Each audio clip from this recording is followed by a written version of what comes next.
And when questions are asked, be concise and precise in your answers. Thank you, Honorable Speaker.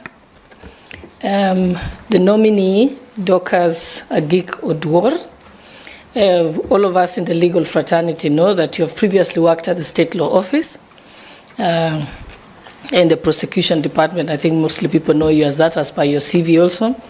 And when the Office of the Director of Public Prosecution was delinked from the Office of the Attorney General in 2010, you transitioned to the Office of the DPP, where you were serving as the second most senior person as Secretary Public Prosecution.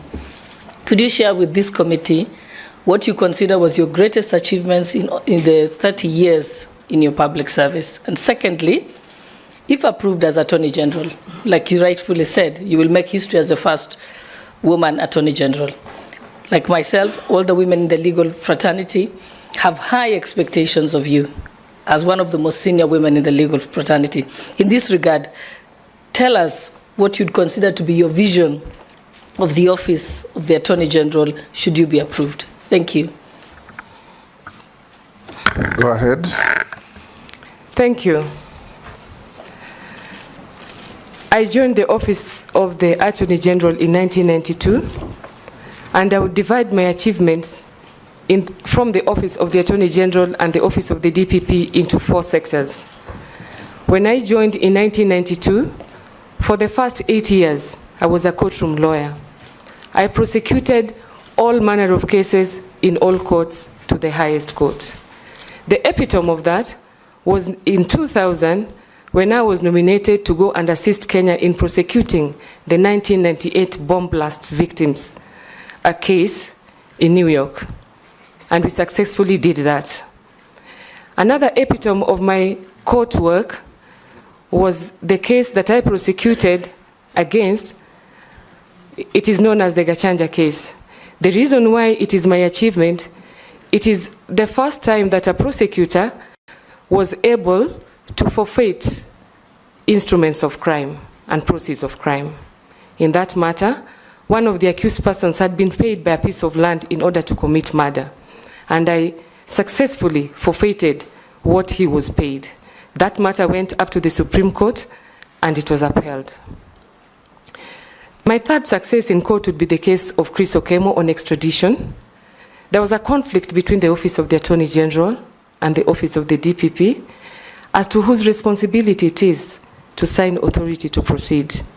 I did prosecute that case, litigated it, because it was a civil case now. It was a constitutional petition. I did litigate it in the High Court and the Court of Appeal.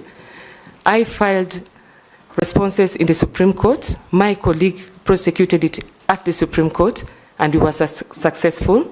That matter is now settled, that it is the responsibility of the Director of Public Prosecutions to sign the authority to proceed.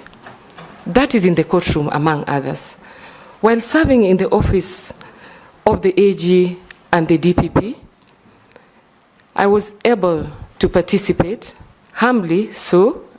I was appointed by different heads of state in this country to serve in commissions and task forces.